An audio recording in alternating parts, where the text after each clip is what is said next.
أولا السلام عليكم ورحمة الله تعالى وبركاته. داوديال إذا الآن دي مامون باجوتين وما سنتين كسروا هذا برنامج إذا الحسقلية وحنا كسرسين هاي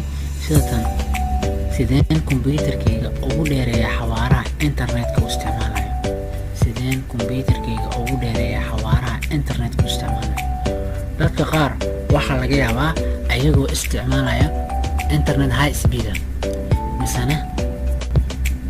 computerkaas limit yar soo qaadanaya wax yar in yar oo xataa zero limit zero ka soo qaad marka culeys waa laga yaabaa inuu jiro soo marka culeyska ma ahan internetka ma ahan computerkaaga weeyaan marka internetka ayaa xawaaraha internetka uu isticmaalaya computerkaaga speedka meel laga dheereeyay marka tusaale ahaan haddii aad internet low aad isticmaalayso yani xawaarihiisa iska yara xoogaa ma fiicna soo marka yani computerkaas xawaarihiisa waa low adigana computerkaaga limitka lowga uu kasoo qaadanayo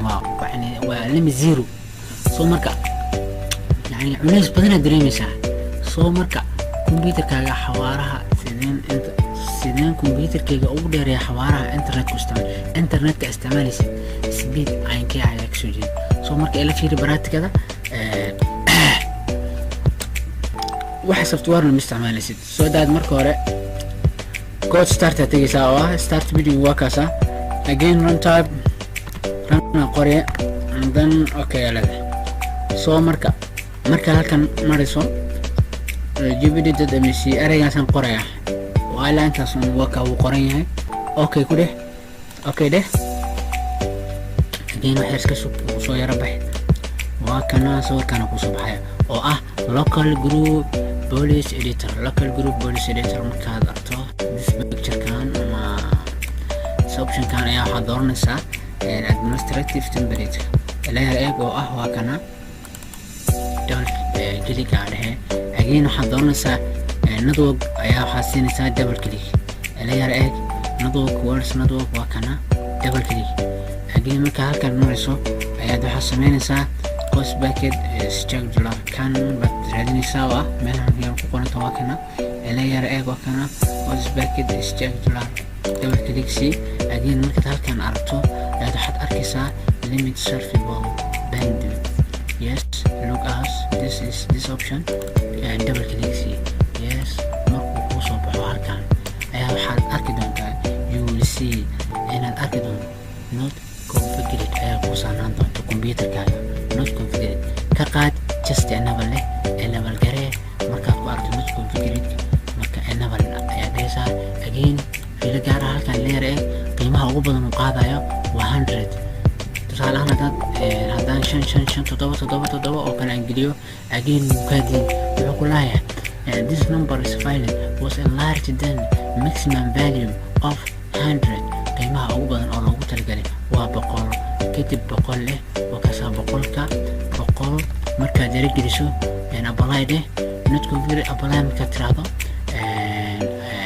ku hada just ku inaan xawaaraha internetka speed fiican ka soo qaadanay soo marka sheeg halkan marayso okay deh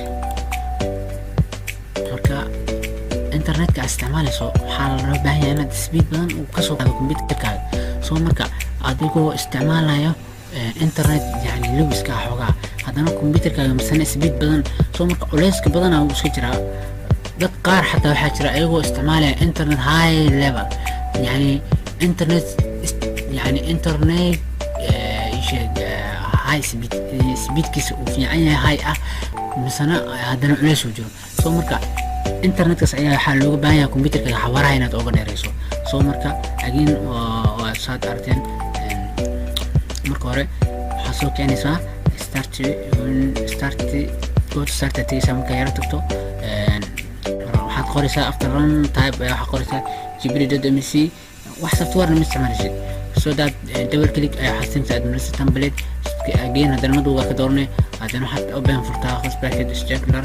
then haddana limit servable bandwidth you will see waxaad arki doontaa inay ku saarnaan doonto configured soo ka qaad just enable garee marka enable tiraahdo kadib xawaaraha ugu badan uu qaadanayo waa 100 thank you very much don't forget like and share. Okay, thanks. Inshallah video soo socda inoo baran haddii ilaahay idmo. Bye, thank you very much. Don't forget like and share. Thank you very much.